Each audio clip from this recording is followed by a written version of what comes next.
आपको पता होता है ये केस झूठा है जी। फिर भी आप इतना सच कैसे बोल लेते हो? जो नॉर्मल लेमैन है उसको जानकारी नहीं है कानून की, तो वो लोग क्या करते हैं, उन लोगों को लगता है बताइए वकील साहब रेपिस्ट का मुकदमा लड़ रहे हैं। वकील साहब रेपिस्ट का मुकदमा ही लड़ रहे हैं। देखिए मोहम्मद कसाब को भी इस देश में उनके लिए भी वकील मिला। जो मैट्रिमोनियल वाले केस होते हैं, जो लड़के गलत तरीके से फंसा दिए जाते हैं शादी वाले, इस पर आप क्या कहना चाहेंगे? लेकिन पुलिस क्या करती है कि पुलिस आपको उठा ले जाती है और 72 घंटे तक आपका रिमांड मजिस्ट्रेट के सामने पेश नहीं कि अगर कोई लड़की डॉरी का केस करती है, थाने में जाके कोई तहरीर देती है, तो उसमें तुरंत एफआईआर का आदेश ना किया जाए। उसमें पहले वो रिपोर्ट जो है, जो लड़की ने तहरीर दी है, पहले वो मीडिएशन सेंटर जाएगी। आजकल जो नए लड़के हैं जी सुसाइड बहुत कर रहे हैं जी, इसका क्या? मीडिया खुद ही जस्टिस बन जाता है और खुद ही वकील बन जाता है, खुद ही दलीलें दे देता है। और अगर आप फर्स्ट जनरेशन लॉयर हैं, परिवार से पहले व्यक्ति हैं जो इस फील्ड में आए हैं, तो मान लीजिए कि अगर दुनिया एक कदम चल रही है तो उस दिन आपको 2.5 कदम चलना होगा, तब जाके आप सक्सेसफुल हो पाएंगे। नमस्कार दोस्तों, मैं मानसू यादव, हमारे पॉडकास्ट में आपका स्वागत है। आज के हमारे जो गेस्ट हैं प्रणव सक्सेना, जो कि क्रिमिनल एडवोकेट हैं। नमस्कार सर, कैसे हैं आप? मैं बहुत अच्छा हूँ। कैसा लगा हमारे शो पर आज? नहीं, बहुत अच्छा। मैं तो चाहता हूँ कि आप जैसे लोग और आगे बढ़े, ताकि छोटे जगहों की आवाज़ पूरी दुनिया में और भारतवर्ष तक पहुँचे। तो आप एक क्रिमिनल लॉयर हैं, तो आज हम सब लोगों को, हमारी टीम को लॉ के बारे में बताइए। हाँ, लॉ तो बहुत बड़ा टर्म आपने बोल दिया। लॉ तो बहुत बहुत बड़ा है। लॉ मतलब जिसकी जितनी व्याख्या की जाए उतनी कम है। तो बेसिकली हम सभी लॉ से रेगुलेट होते हैं। हम लोग पूरे दिन जो ज़िंदगी हम लोग जी रहे हैं, जिस तरह सर्वाइव कर रहे हैं, हम लोग लॉ अबाइडिंग सिटीज़न हैं। हमारे फंडामेंटल राइट्स हैं, हमारी फंडामेंटल ड्यूटीज़ हैं, हर चीज़ लॉ है। लॉ से हर चीज़ गवर्न होती है। अगर हम कोई भी गलत चीज़ करते हैं, कोई अनलॉफुल एक्टिविटी करते हैं, तो पता होता है सबको कि क्या चीज़ लॉफुल है, क्या चीज़ अनलॉफुल है। तो ये है कि हम लोगों को पता है कि आम चीज़ें जो हम कर रहे हैं, जैसे अभी हम और आप बैठे हुए हैं, बिल्कुल ये लॉ के अंतर्गत कोई भी एक्टिविटी है, ये कोई गलत काम नहीं हो रहा है यहाँ पर। और हम रेड लाइट जंप कर देते हैं, ये हमको ही पता है कि हम गलत कर रहे हैं। बिल्कुल तो बेसिक सी चीज़ है लॉ, कुछ नहीं है। पर फिर भी कुछ लोग हैं सोसाइटी में जो लॉ को तोड़ते भी हैं, और हम जैसे लोग फिर उनको डिफेंड भी करते हैं और उनको कन्विक्ट भी कराते हैं। बिल्कुल। लॉ की एजुकेशन करने के लिए कितना टाइम लगता है? देखिए, जो लोग 12th के बाद लॉ करना चाहते हैं वो 5 ईयर प्रोग्राम कर सकते हैं। BA LLB, BB LLB, वो एक इंटीग्रेटेड कोर्स होता है। बिल्कुल। आप क्लैट का एग्ज़ाम दें या आप कहीं पे डायरेक्ट किसी प्राइवेट यूनिवर्सिटी में एडमिशन लेते हैं तो 5 साल का कोर्स है। लेकिन अगर आप ग्रेजुएशन कर लेते हैं तो उसके बाद आपको 3 साल की लॉ की डिग्री की ज़रूरत पड़ती है। जो बच्चे कॉर्पोरेट सेक्टर में जाना चाहते हैं उनसे मेरा कहना यह है कि वो 5 साल की लॉ की डिग्री करें। और जिन बच्चों को लिटिगेशन में आना चाहते हैं, जो बच्चे प्रैक्टिस करना चाहते हैं, जैसे मैं प्रैक्टिस कर रहा हूँ, वो बच्चे 3 साल की लॉ की डिग्री करें। बिल्कुल। लॉ क्यों चॉइस किया सर आपने? लॉ मैंने इसलिए चूज किया, एक्चुअली मैं मैकेनिकल इंजीनियर भी हूँ, मैंने बीटेक भी की। बहुत अच्छी बात है ये तो। जी। और उसके बाद एक्चुअली मेरा शुरुआत से इस चीज़ को लेके वो था कि मैं, देखिए, लॉ चूज़ करने का रीज़न ये भी था कि मैं बचपन से सोशल भी था और लोगों से मेरा मिलना जुलना भी था। और बचपन से मेरे मन में ये चीज़ थी कि कोई ऐसी चीज़ करूं जिससे सोसाइटी को मैं कुछ दे पाऊं। तो मुझे ये लगा कि शायद एज ए मैकेनिकल इंजीनियर मैं सोसाइटी को उतना नहीं दे पाऊंगा जितना मैं एक एडवोकेट के रूप में सोसाइटी को दे सकता हूँ। बिल्कुल जी। लॉ कहाँ से की सर आपने? लॉ मैंने कानपुर यूनिवर्सिटी से की। कानपुर यूनिवर्सिटी। जी। वहाँ की जो लॉ की एजुकेशन है, आपके हिसाब से आपने वहाँ की है, आने वाले यूथ या कोई करना चाहे तो? देखिए, लॉ आप कहीं से भी कर लें, जैसे मैंने बीटेक की।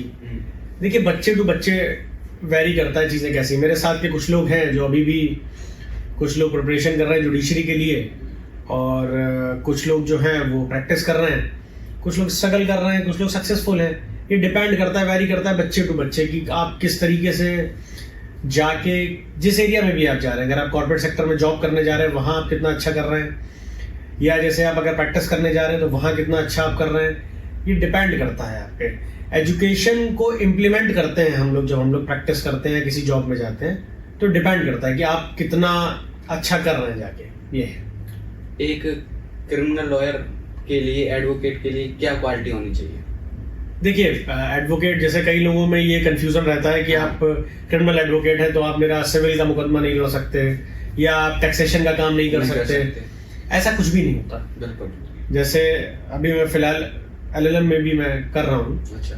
तो इसका मतलब ये नहीं है कि मैंने LLM अगर क्रिमिनल लॉ से कर ली तो इसका मतलब ये हो गया कि मेरी सिर्फ जो है वो यूएसपी क्रिमिनल, मेरी यूएसपी है कि मैं क्रिमिनल लॉयर हूँ बहुत अच्छा, लेकिन ये नहीं है कि मैं कोई सिविल मुकदमा डिफेंड नहीं कर सकता, मैं कोई टैक्सेशन का काम नहीं कर सकता या मैं कोई लॉ रिलेटेड काम नहीं कर सकता। वो सारे काम हर एडवोकेट कर सकता है, चाहे वो भले कॉर्पोरेट में क्यों ना जॉब कर रहा हो। ये अभी तक आपने कितने केस जीते सर? केस देखिए, अभी मेरा बहुत छोटा सा एक्सपीरियंस है, अभी तो मेरा रजिस्ट्रेशन ही 3-4 साल पुराना है। अच्छा। लेकिन मैं फिर भी बहुत अपने आप को मतलब ये लकी मानता हूँ कि मैंने इस बीच ही कम से कम 3 से 4 मुकदमे एक्विटल कराए, वो भी हीनियस क्राइम्स। बिल्कुल जी सर, एक क्वेश्चन है आपको सर, कोई केस ऐसे आता है और आपको पता होता है ये केस झूठा है जी, फिर भी आप उसे बहुत प्यार से इतना सच कैसे बोल लेते हो?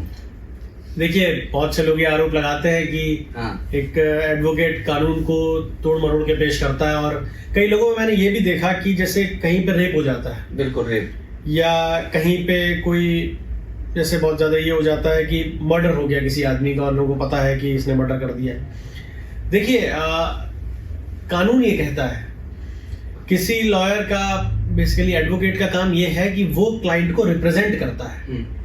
जैसे फॉर एग्जांपल मान लीजिए कि एक क्लाइंट है और उसने मर्डर कर दिया फॉर एग्जांपल, अब ये कैसे तय होगा कि उसने मर्डर किया है नहीं किया, किन हालातों में मर्डर हुआ? उसके पीछे बहुत सारे लूपहोल्स होते हैं कि वाकई में मर्डर था या उसके पीछे के क्या कारण थे, कहीं ऐसा तो नहीं सेल्फ डिफेंस में मर्डर हुआ, किस वजह से मर्डर हुआ। लेकिन जनता को क्या है कि जो नॉर्मल लेमैन है उसको जानकारी नहीं है कानून की, तो वो लोग क्या करते हैं, उन लोगों को लगता है बताइए वकील साहब रेपिस्ट का मुकदमा लड़ रहे हैं, वकील साहब रेपिस्ट का मुकदमा ही लड़ रहे हैं। देखिए, मोहम्मद कसाब को भी इस देश में उनके लिए भी वकील मिला, आप नहीं लड़ेंगे तो सरकार अपॉइंट करेगी। बिल्कुल। डालसा जैसी सर्विसेज हैं हमारे जिला न्यायालय से लेके छोटे न्यायालयों में हाई कोर्ट तक, जहां पे आपको डिफेंड करने के लिए सरकार वकील देती है। अगर प्राइवेट काउंसिल नहीं लड़ेगा तो कोई और लड़ेगा। वकील का काम है रिप्रेजेंट करना, जस्टिस देना, ये काम बैठे हुए जज का है, ये वकील का काम नहीं होता। हमारा काम है, हम सिर्फ ये बता सकते हैं कि मेरे क्लाइंट की गलती है कि नहीं है, हम गवाहों का क्रॉस कर सकते हैं, लेकिन ये मान लेना, वकीलों को टारगेट करना कि वो जो है मुकदमा ले लेते हैं रेपिस्ट का, या क्यों ले लेते हैं मुकदमे, फिर झूठ बोलते हैं। झूठ नहीं बोलते, हम लोग सिर्फ रिप्रेजेंट करते हैं क्लाइंट को, हमारी ड्यूटी है ये। और मैं तो कहता हूं नए आने वाले जितने भी छात्र हैं जो लॉ करेंगे या मेरे सीनियर हैं जो भी हैं, उनको सिर्फ ये छोड़ के मुकदमा नहीं छोड़ देना चाहिए, हमारी ड्यूटी है और हमको हर क्लाइंट को रिप्रेजेंट करना चाहिए। कितना पैसा लेगा? देखिए, पैसे, देखिए सर्विस, फ्यूचर किस चीज का है? फ्यूचर जो है वो सर्विस का ही है, स्किल्स का है। अगर आप फॉर एग्जांपल आप ये समझिए कि कोई इंसान है, हम उसको डिफेंड कर रहे हैं तो हम अपनी सर्विसेज प्रोवाइड कर रहे हैं, जो मैंने पढ़ा। अब है क्या, आजकल सोसाइटी में अप्रोच ये है कि अगर मान लीजिए उदाहरण के तौर पे कि मैं किसी शॉप पे गया, मैंने वहां पे एक लस्सी खरीदी, उसने कहा 60 रुपीज का जो है वो आपका ग्लास है लस्सी का, तो वो हम दे देंगे। हमको लगेगा अरे उसने इसमें दही भी डाला है और इसने जो है मेहनत भी करी है और मिक्स भी हुई होगी लस्सी, और चेरी भी पड़ी हुई है, बादाम भी है। लेकिन वकील साहब जो है वो तो अरे कागज तो चैम्बर में रखा हुआ था, पेन से उन्होंने कुछ लिख दिया, अरे इस बात की क्या फीस दे दो उनको। तो वाकई बहुत स्ट्रगलिंग फील्ड है। लोगों को दूर से लगता है कि अरे वकील साहब बहुत पैसे चार्ज करते हैं, वकीलों का जीवन स्ट्रगल से भरा हुआ है। और नए लड़कों की स्थिति तो अभी ये है कि बहुत सोच समझ कर इस फील्ड में आए, बहुत स्ट्रगल करना पड़ता है। और जब हम मैच्योर हो जाते हैं, चीज़ों को लेके समझते हैं, तो हम अपनी स्किल्स का और अपनी सर्विसेज का पैसा चार्ज करते हैं। दुनिया में बहुत से लोग ये कर रहे हैं, लेकिन सिर्फ बदनाम करने की कोशिश अधिवक्ताओं को की जाती है। सर, क्वेश्चन है कि मैंने एक पॉडकास्ट देखा था जी, तो उसमें एक एडवोकेट थे, वो बता रहे थे कोई एडवोकेट 2-2, 4-4 करोड़ रुपए मंथली अर्न करते हैं, और कोई सब्जी मतलब जो अपने खर्चे होते घर के वो नहीं चलाता। देखिए, बिल्कुल करता होगा। देखिए, एडवोकेट आपके घर नहीं गया आपसे काम लेने। बिल्कुल। मान लीजिए कोई क्लाइंट मेरे पास आया, कोई कॉम्प्लिकेटेड बेल है, और उसके पीछे की मेहनत आप समझिए। कोई कॉम्प्लिकेटेड बेल आई, मान लीजिए गैंगरेप की बेल आती है उदाहरण के तौर पे, और पुलिस ने किसी को फॉल्सली इसमें इम्प्लीकेट कर दिया किसी एफआईआर में, और वो मेरे पास आता है। आप ये समझिए उससे पहले जो मैंने मेहनत की, मैंने उससे पहले कितने केस लॉज पढ़े, किन किन ऐप्स का सब्सक्रिप्शन ले रखा है पढ़ने के लिए, कितने साल मैंने गंवाए उन किताबों के लिए, अपने बाल सफेद कर लिए। तो ये तो वो मेरे पास, आप मेरे पास आए, मैंने आपसे कहा कि मैं मान लीजिए 1 लाख रुपए पर हियरिंग दूंगा, आपने एक्सेप्ट की वो बात, तब मैंने आपको सर्विसेज दी ना। मैं जबरदस्ती आपसे कोई कॉन्ट्रैक्ट करने नहीं गया, आपने कॉन्ट्रैक्ट मेरे पास आके खुद किया। तो देखिए ये तो आदमी अपनी स्किल्स बेचता है, कोई 4 करोड़ में बेचता है, कोई 8 करोड़ में, कोई 8 रुपए में बेचता है, ये वेरी करता है। और वाकई में जो आपने सब्जी वाली बात कही, ये भी स्ट्रगल है। जब आप लोअर कोर्ट्स में जाएंगे या सेशन कोर्ट में, इवन हाई कोर्ट में भी अब इतना स्ट्रगल हो गया है कि लोगों के पास शाम तक घर जाने के लिए उनके पेट्रोल और सब्जी का भी पैसा नहीं निकल पाता। वो भी एक स्ट्रगल है, वो भी पार्ट है वकालत का। बिल्कुल। और इसीलिए ये है कि बहुत टफ है इसमें आके जमना। और अगर आप फर्स्ट जनरेशन लॉयर हैं, परिवार से पहले व्यक्ति हैं जो इस फील्ड में आए हैं, तो मान लीजिए कि अगर दुनिया 1 कदम चल रही है तो उस दिन आपको 2.5 कदम चलना होगा, तब जाके आप सक्सेसफुल हो पाएंगे। अच्छा सर, आपने पहले व्यक्ति की बात की, आप परिवार, तो आपके फैमिली में से कोई पहले से है?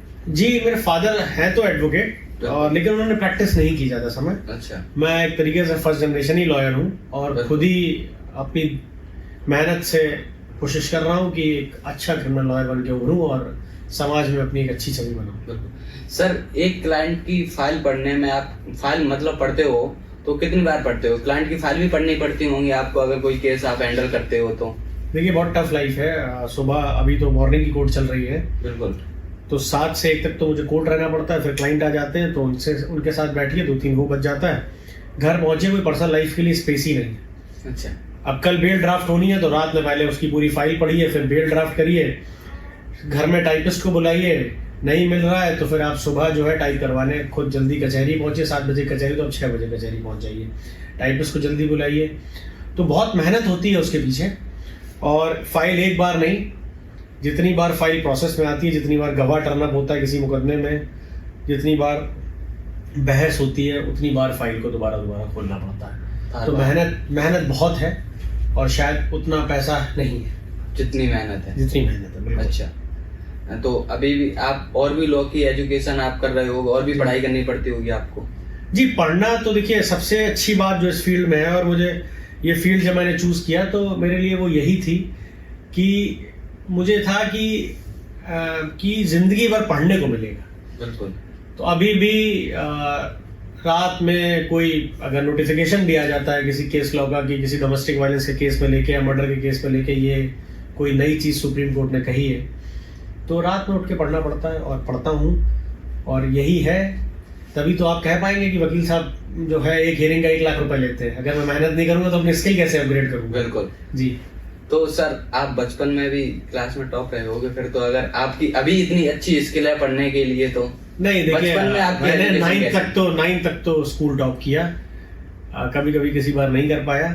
फिर 10th में आके थोड़ा डिस्ट्रैक्ट हो गया, तो 10th में आई गॉट 86%, और शायद 6th या 7th रैंक थी 2010 में। 3 बच्चे पास होते नहीं, वो 2010 की बात है, और सीबीएसई बोर्ड से मैंने किया था। उसके बाद बीटेक भी काफी स्ट्रगल भरा रहा, और ड्यूरिंग बीटेक ही मैंने मान लिया था कि अब मुझे जो है, मैं शायद इंजीनियरिंग से उतना अच्छा सोसाइटी को नहीं दे पाऊंगा, इतना अच्छा मैं लॉ करके और एज एन एडवोकेट सोसाइटी को दे सकता हूँ। तो ठीक है, कोशिश करता हूँ कि जिस फील्ड में हूँ वहां पे टॉप पे रहूं। अच्छा सर, आप जब लॉ करके आप हाई कोर्ट या मतलब आप अपने कोर्ट में आए, तो आपके पास जब पहला केस आया था तो आपको कैसा लगा था? देखिए, जब मैंने अपनी पहली बेल कराई थी तो शायद वो मेरी जिंदगी का बहुत मतलब एक क्या कहते हैं सुखद पल था बहुत। और मैं तो, मेरे एक सीनियर हैं, मेरे भाई भी हैं, चित्रांश राय सक्सेना, उन्होंने मुझे बहुत कॉन्फिडेंस दिया। शायद भगवान हर किसी को ऐसा सीनियर दे और ऐसा भाई दे कि उन्होंने मुझे, मेरी जो झिझक थी, वैसे तो मैं बोलने में अच्छा हूँ, लेकिन जो भी एक होता है ना कि लोगों के अंदर फोबिया होता है कोर्ट में बोलने का, उन्होंने फोबिया मेरा निकाला। और आज हालत ये है कि वो मुझे ही हर जगह भेजते हैं और कहते हैं कि तुम ही आर्गुमेंट करो, क्योंकि वो फोबिया निकल चुका है। तो सबसे इम्पोर्टेंट होता है नए लड़कों के लिए फोबिया निकालना कोर्ट रूम का, और कोर्ट रूम में बहस करना सीखो। अच्छा जी। अच्छा, आपने कभी किसी आपको पता हो निर्दोष है कोई और दूसरी पार्टी से ज्यादा फंड मिला हो? देखिए ये भी बात आपकी सही, कुछ लोग ऐसा काम करते हैं और ऐसा होता भी है हमारे फील्ड में, लेकिन मेरा मानना है कि जिस एज में अभी मैं हूँ, और मैं कहता हूँ कोई भी सीनियर भी हो, बिल्कुल, जब आप अगर ये काम करेंगे कि आप अगर दूसरी पार्टी से पैसा लेके मिल जाएंगे किसी मुकदमे में, तो चंद पलों के लिए तो आपको खुशी मिलेगी, बिल्कुल, क्योंकि वो पैसा आपके सामने होगा, लेकिन आपका फ्यूचर जो है वो डार्क है। देखिए हमारे यहाँ एडवर्टीजमेंट अलाउ नहीं है, तो जिस प्रोफेशन में एडवर्टीजमेंट अलाउड नहीं है उस प्रोफेशन में माउथ टू माउथ एडवर्टीजमेंट ही होता है। कि जैसे आपका केस मैंने लड़ा और आपने जो है अपने गांव में जाके, अपने शहर में जाके बताया कि अरे प्रणव सक्सेना बहुत अच्छे एडवोकेट हैं, बहुत अच्छी राय देते हैं, तो उससे 4 लोग मुझसे और जुड़ते हैं। लेकिन अगर मैंने आपका केस बिगाड़ दिया या मैंने कुछ चंद रुपयों के लिए, लाखों रुपए के लिए मैं आपकी फाइल में किसी और एडवोकेट से मिल गया, दूसरी पार्टी से मिल गया, तो शायद आप मेरा करोड़ों रुपए का नुकसान कर देंगे। बिल्कुल, और तो फिर मैं कैसे सर्वाइव करूंगा? तो मेरी सलाह भी सबसे यही है कि ये काम नहीं करना चाहिए। अगर आपको ऐसा लगता है कोई प्रेशर है तो आप उस मुकदमे को छोड़ दें। बिल्कुल, और वकालत भी मैं कहूँगा ऐसे लोग ना करें जो प्रेशर में वकालत करते हैं। बिल्कुल जी। अच्छा सर, क्रिमिनल केस हो गया या और कोई केस ले लो, अपना गांव में होते रहते छोटे मोटे केस, उस पर जो पुलिस इन्वेस्टिगेशन होता है, क्या ये सही होता है? देखिए ये तो बहुत बड़ा टॉपिक है। पुलिस का तो हालत ये है कि पुलिस की जो बर्बरता है आम व्यक्ति के प्रति, बिल्कुल, उसके पीछे कारण ये है कि जो अपने एरिया का लोग हैं, एरिया का इशू ले लीजिए, कोई एरिया का इशू मतलब नहीं, एरिया का इशू मतलब देखिए जो जैसे रूरल एरिया का इंसान है, ग्रामीण क्षेत्र का इंसान है, या मैं तो कहता हूँ टाउन एरिया का भी मान लीजिए। टाउन एरिया है क्या कि बहुत छोटा सा एक एग्जाम्पल है कि लोग कहते हैं कि जज साहब एक मुकदमा छोड़ते हैं, तो जो जज साहब जिस व्यक्ति का मुकदमा छोड़ते हैं तो वो व्यक्ति खड़ा होकर बोलता है कि जज साहब बड़े होकर दरोगा बनिएगा, बहुत बहुत धन्यवाद। तो बगल में खड़े हुए लोग उसको डांटते हैं कि जज साहब तो बड़े हैं दरोगा जी से, आप ये क्यों कह रहे हैं कि बड़े होकर दरोगा बनिएगा? बोले दरोगा जी जो है वो उसी टाइम मुकदमा छोड़ रहे थे, कोर्ट में तो मुकदमा 10 साल बाद छूटा। तो जो व्यक्ति की एक तो अप्रोच हो गई है कोर्ट के प्रति, कोर्ट में सालों मुकदमा चलता है, तो अभी क्यों ना पुलिस से सेटल करके मामला वो कर लिया जाए। और पुलिस के संग देखिए, पुलिस के संग इशू ये है कि पुलिस, हम लोग अपने राइट्स की जानकारी नहीं है। जैसे किसी व्यक्ति को पुलिस, जैसे मान लीजिए अभी हमें या आपको पुलिस यहाँ से उठा के ले जाती है, ये उनका राइट है, हो सकता है किसी मुकदमे में विवेचना के लिए, या हो सकता है किसी मुकदमे में हम लोग संदिग्ध अभियुक्त हो, तो पुलिस को 24 घंटे के अंदर रिमांड जो है वो नियरेस्ट मजिस्ट्रेट के सामने पेश करनी होती है। लेकिन पुलिस क्या करती है कि पुलिस आपको उठा ले जाती है और 48, 72 घंटे तक आपका रिमांड मजिस्ट्रेट के सामने पेश नहीं करती है। आम आदमी थाने का चक्कर लगाता रहता है कि 72 घंटे हो गए, मेरा बच्चा या मेरा पति या कोई भी पुलिस थाने में अभी बंद है, जीडी में चढ़ाते नहीं है, तो हम लोग को जानकारी भी नहीं होती। तो ऐसे लोगों को मैं जानकारी देना चाहता हूँ कि देखिए 2 तरीके हैं। बिल्कुल, एक तो हैबियस कॉर्पस है। अगर 24 घंटे से ऊपर आपका कोई व्यक्ति जो थाने में बंद है उसको नहीं छोड़ा जा रहा है, तो आप सीधे हाई कोर्ट में जा सकते हैं और हैबियस कॉर्पस डाल सकते हैं। उसमें पुलिस को बताना पड़ेगा कि क्या कारण है कि व्यक्ति को क्यों जेल में रख रखा है, थाने में, सॉरी। और दूसरा आता है मिनी हैबियस कॉर्पस, वो नॉर्मल छोटे कोर्टों में पड़ जाती है। तीसरी बात मैं कहता हूँ, अगर आपको बिल्कुल बहुत गरीब व्यक्ति है और उसको इस चीज़ की जानकारी नहीं है कि पुलिस क्यों ले गई, और वो इलाहाबाद, देखिए हाई कोर्ट भी एक बेंच है, लखनऊ में बहुत ज़्यादा शहरों की बेंचें बैठती नहीं है, तो प्रयागराज मान लीजिए यहीं से बहुत दूर है जहाँ हम और आप बैठे पॉडकास्ट कर रहे हैं। बिल्कुल, तो उनको सबसे पहले, जैसे ही किसी व्यक्ति को पुलिस उठाती है, उनको लगता है किसी मुकदमे में फर्जी तरीके से उठाने का, फंसाने का प्रयास कर रही है, तो उनको सबसे पहले एसपी को सूचित करना चाहिए। उनको एसपी को सूचित करके बताना चाहिए, फैक्स करें आप एसपी को, या फोन करके बताएं, व्हाट्सएप करें, किसी माध्यम सूचित करें कि मेरे घर के व्यक्ति को पुलिस उठा ले गई है। बिल्कुल, ताकि पुलिस जो है वो किसी भी तरीके से बहुत ज़्यादा शोषण ना कर पाए उस व्यक्ति का। और पुलिस, अगर आपको लगता है कि आपको पहले से ही पता लग जाता है कि पुलिस आपको गिरफ्तार करने आ रही है किसी झूठे मुकदमे में, तो उत्तर प्रदेश में अब तो इस गवर्नमेंट ने एक एंटीसिपेटरी बेल का भी प्रावधान, जो पहले और प्रदेशों में था, यहाँ नहीं था, वो लाई है। तो आप अग्रिम जमानत का भी अप्लाई कर सकते हैं, अग्रिम जमानत के लिए सेशन कोर्ट में। आजकल रेप केस बहुत हो रहे हैं जी। जो रेप केस पे इन्वेस्टिगेशन होती है वो सही होती है, और कैसे होती है इन्वेस्टिगेशन? देखिए, रेप केस में सबसे पहले तो मेडिकल का बहुत बड़ा इम्पोर्टेंट रोल है, और लड़की के जो 164 के बयान होते हैं उसका बहुत बड़ा रोल होता है, जो सर्वाइवर होती है।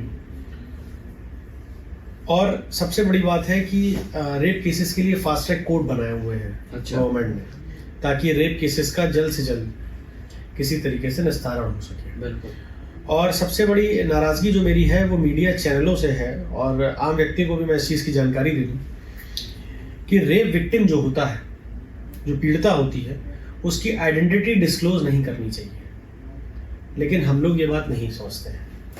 हम लोग जो है लड़की का नाम भी डिस्क्लोज कर देते हैं, उसकी आइडेंटिटी भी डिस्क्लोज कर देते हैं, और यही मीडिया चैनल्स भी अक्सर कर देते हैं। तो ये चीज़ें मेरे हिसाब से गलत हैं। और इन्वेस्टिगेशन, देखिए, पुलिस का पार्ट है। इन्वेस्टिगेशन में जुडिशरी भी कोई बहुत बड़ा रोल प्ले नहीं कर सकती, और एक आम आदमी तो क्या ही रोल प्ले करेगा जुडिशरी में।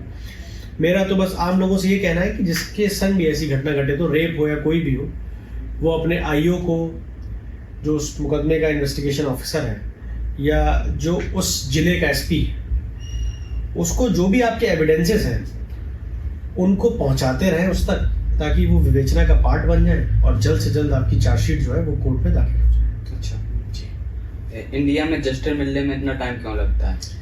देखिए, जस्टिस मिलने में जजेस अपना काम करते हैं। चूंकि मैं प्रैक्टिस करता हूँ तो ऐसा नहीं, मैं ये नहीं कह सकता कि जजेस अपना काम नहीं करते। बिल्कुल। लेकिन ये बिल्कुल वैसी ही बात है कि फाइल ज़्यादा है और जजेस कम है। तो जैसे मान लीजिए कि एक आम आदमी की जिंदगी के तौर पे बता रहा हूँ कि जैसे हम लोग कोई घटना घटित हो जाती है, जैसे मान लीजिए अभी हम लोग यहाँ पे बैठे हुए, घटना घटित हो जाए और एक आम व्यक्ति बाहर निकल के कहे कि पुलिस क्या कर रही थी, तो पर्सन टू पर्सन तो पुलिस भी नहीं लगाई जा सकती। बिल्कुल। इसी तरह एक एक मुकदमे के लिए अलग अलग जज भी अपॉइंट नहीं किया जा सकता। कोर्ट के लिए प्रयास हो रहा है, फास्ट ट्रैक कोर्ट बनी हुई हैं, और बेल के लिए भी नए नए क्लॉज आते रहते हैं कि जो है इतनी जल्द से जल्द बेल का डिस्पोजल हो।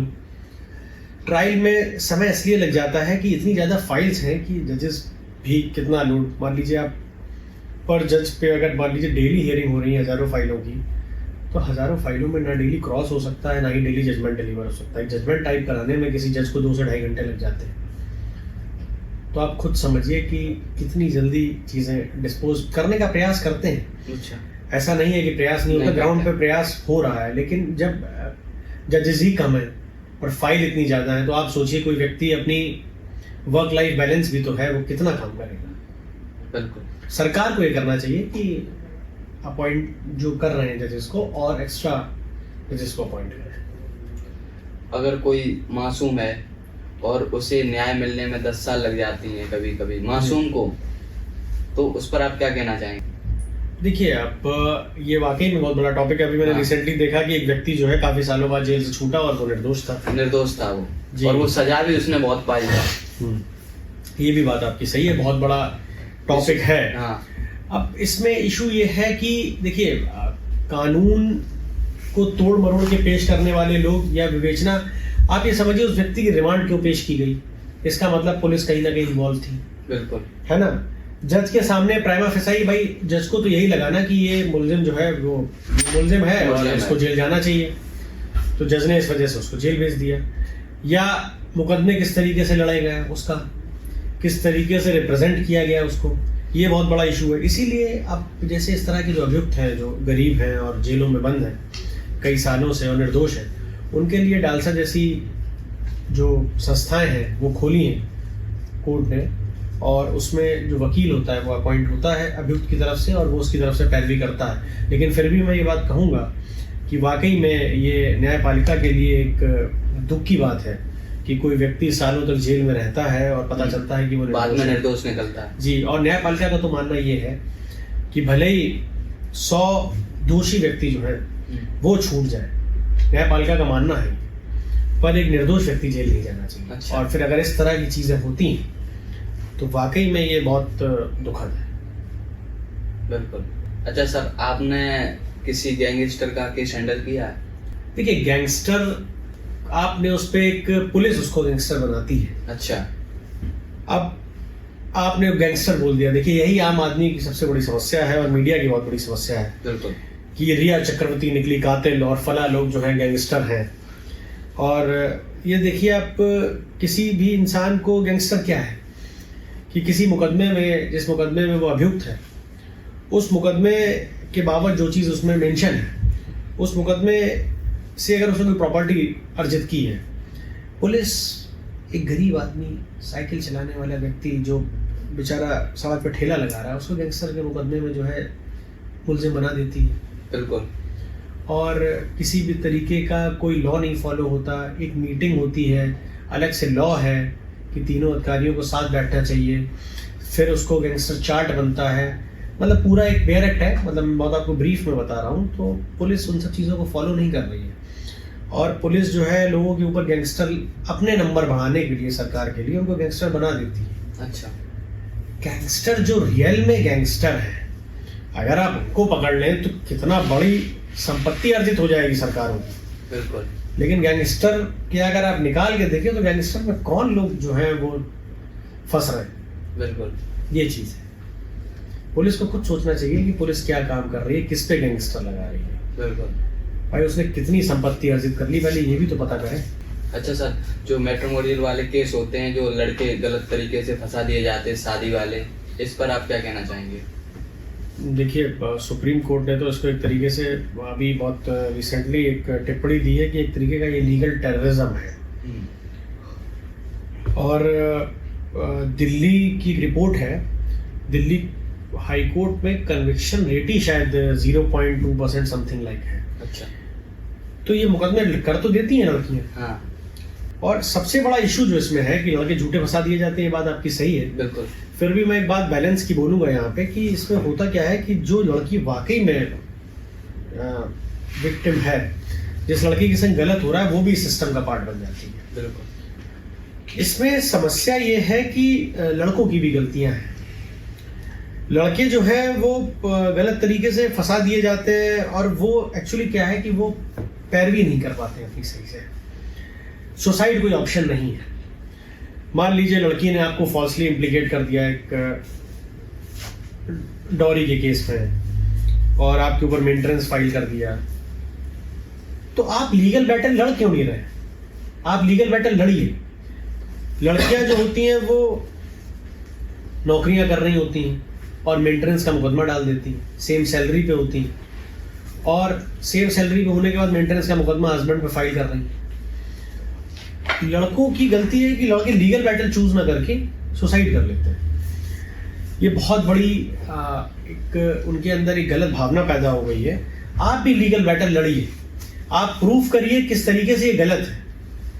मैं रिसेंटली आपको बताता हूँ कि एक केस में एक लड़की ने एक FIR की, जो मैंने लड़ा रिसेंटली लड़के की तरफ से, और लड़की ने एक जो है एक मुकदमा डाला डोमेस्टिक वायलेंस का। उस केस में लड़की एक एफिडेविट दाखिल कर दी है। अब एफिडेविट में लड़की कुछ और कह रही है, एफिडेविट में लड़की कुछ और कह रही है, और FIR में कुछ और कह रही है, और मेंटेनेंस के मुकदमे में कुछ और कह रही है। तो ऐसी लड़कियां जो फॉल्स एफिडेविट देती हैं कोर्ट में, उन पे भी कोर्ट सख्त है। आप उन पे कार्रवाई करिए कि लड़कियां ऐसा क्यों कर रही हैं। और जब कन्विक्शन रेट इतना कम है, तो आपको भी पता है कि अगर आप इस लीगल बैटल को लड़ते हैं तो आपको आगे जाके बहुत बड़ा रिलीफ मिलेगा।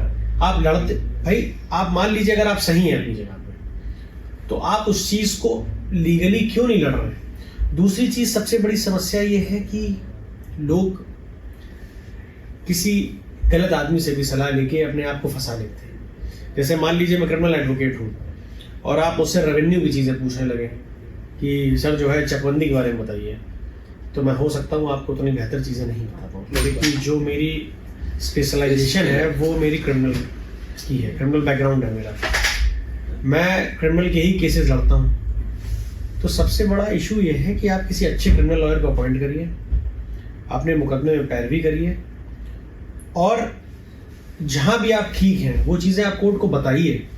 कोर्ट वहाँ पे ज़बरदस्ती आपके ऊपर मेंटेनेंस नहीं लगाने के लिए बैठा हुआ है, ना ही आपको कन्विक्ट करने के लिए बैठा हुआ है। और मैं आपको एक चीज़ और बता दूँ लड़कों की जानकारी के लिए कि 498A और ये जो पुरानी सेक्शन था 498 IPC 3/4 DP एक्ट, इन सब में जो कोर्ट है उनकी खुद ही गाइडलाइंस है कि कोई व्यक्ति जेल नहीं जाता है।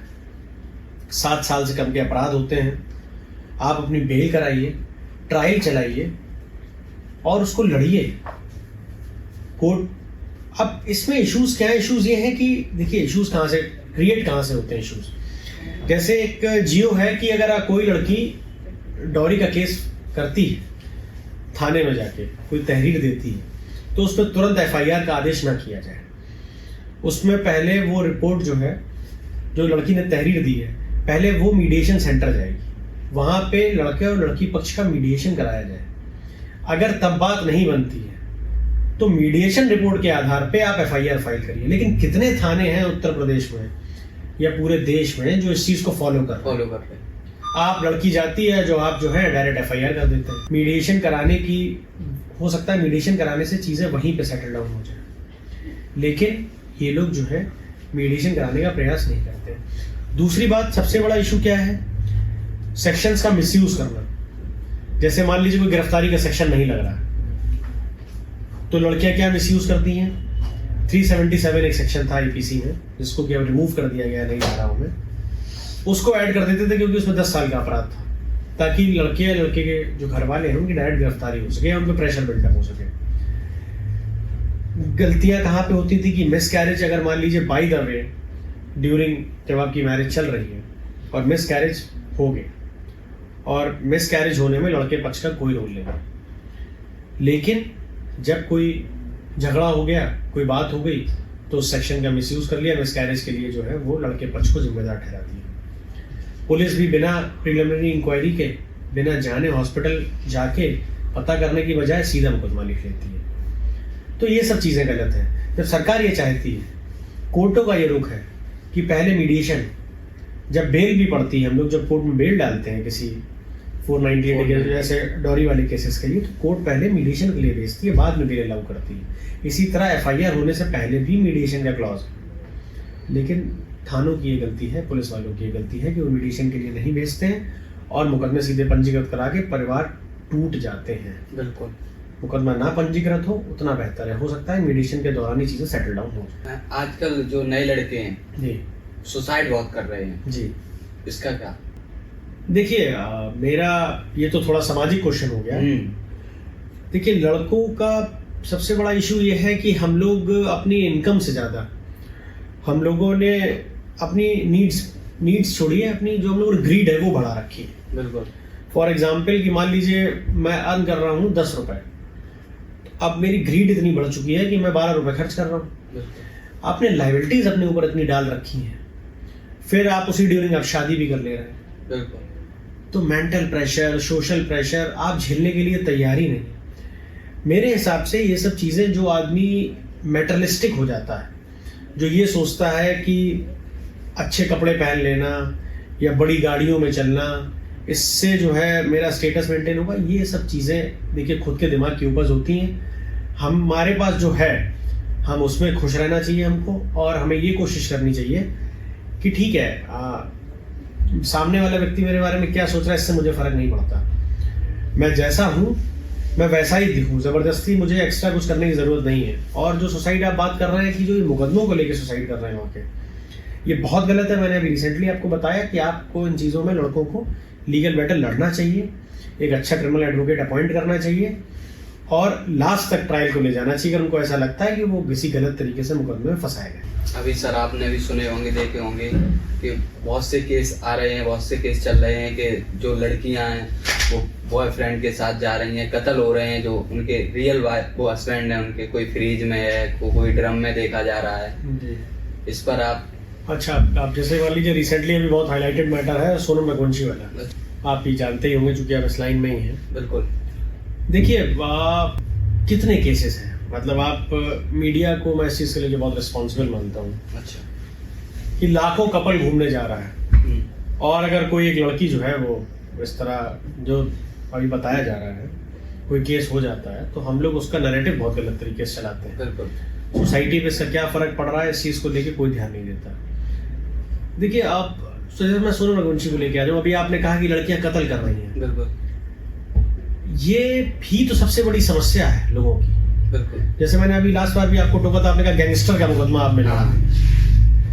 तो अभी से आप कह रहे हैं कि सोनम रघुवंशी जो है वो मर्डरर है। अभी आपने कैसे मान लिया? क्या मीडिया ट्रायल ही बताएगा कि सोनम रघुवंशी मर्डरर है कि नहीं है? देखिए, बहुत सारी चीजें हैं, मुकदमा चलने दीजिए। अभी मुकदमा ट्रायल पे आएगा, उसने मारा है कि नहीं मारा है, मीडिया खुद ही जस्टिस बन जाता है और खुद ही वकील बन जाता है, खुद ही दलीलें दे देता है। और मीडिया का काम सिर्फ इतना होना चाहिए कि जो चीजें घटित हो रही हैं उनके बारे में बताए, जाकि आगे जाके बता दे कि क्या होने वाला है, और क्या हुआ, कैसे हुआ। तो फिर ट्रायल की क्या नौबत है? वकील बंद हो जाएं और जजेस भी उठ के अपने घर पे चले जाएं। अब मैंने रिया चक्रवर्ती का भी आपको एग्जांपल दिया था। अब यही आप उदाहरण के तौर पे आइए। आप सोनम रघुवंशी का जैसे मान लीजिए, सोनम रघुवंशी के फादर जो है मुझसे ये कहें कि आप मुकदमा लड़िए सोनम रघुवंशी का, तो मेरी लायबिलिटी क्या है? मुझे लड़ना चाहिए और मैं लड़ूंगा।